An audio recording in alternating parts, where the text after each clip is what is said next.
Hey everybody, Wraith here with a video, and today we're going to be looking at how you replace the ignition coil and ICM little assembly here.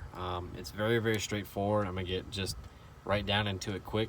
Very easy. So all you need is a 10mm on whichever drive, however you want to have it. I do a ratchet extension, and I've got it on 1/4" drive. Now it is a bolt there, that 10mm with another nut underneath it, so that's two 10mm, and you have this 10mm and this 10mm. So go ahead and pretty much show you what it looks like after you take those out. Alright, so it should look like this. You have that bolt disconnected from there, that bolt, and that bolt which sits on top, and you also have another 10mm which actually secures the ICM and ignition coil to the lower piece of the manifold. This black piece here is the upper intake manifold. So you just take a 10mm and just loosen it. Now when you go to put it back on, you don't have to make it stupid tight. It does not have to be like very hard to get off. It should just be pretty easy. And to make this as simple and painless as possible, just take the bolts and the nuts, set them right on your computer, so that way you don't lose them. But yeah, so pretty much let's reverse steps here. So imagine if this was right on top of here, right? You take this. I don't even bother taking that out because these clips, they dry up, they crack, they break. Once this breaks, you either have to get a new clip or this just hangs free and loose. So I just take this, take it off, and I bend it down a little bit and just let the cables have slack in them. No need to even disconnect the throttle cables. Just leave it alone. Now your cable's pretty much free.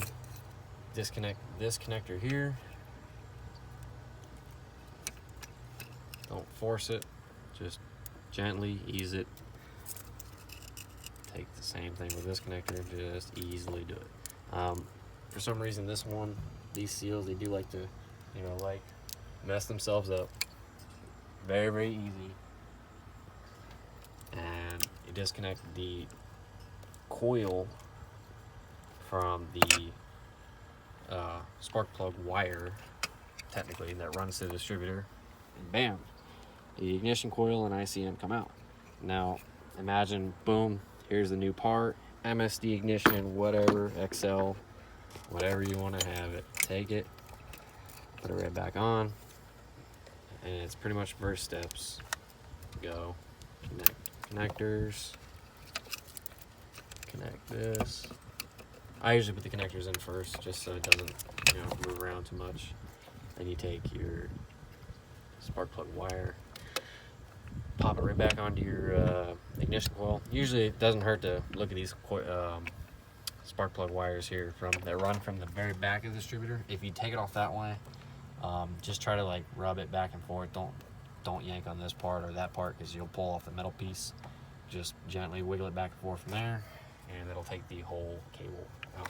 I usually, when I put it back on and I replace it, I'll probably just put it right under this PCV tube here, and then go ahead and put your bolts back. Now, after you got everything back together, just make sure that these are just snugged up. They don't have to be dummy tight or anything like that. Just make sure that these 4 are snugged up. And then after that, that's pretty much it. It's in there. Run your key, start it up, make sure that it's functional. Hope you guys enjoy the video. If you want to see more S10 videos, make sure you like and subscribe. And if you have any comments, questions, concerns, leave them in the comment section, and I'll do my best to answer them. See you guys in the next video.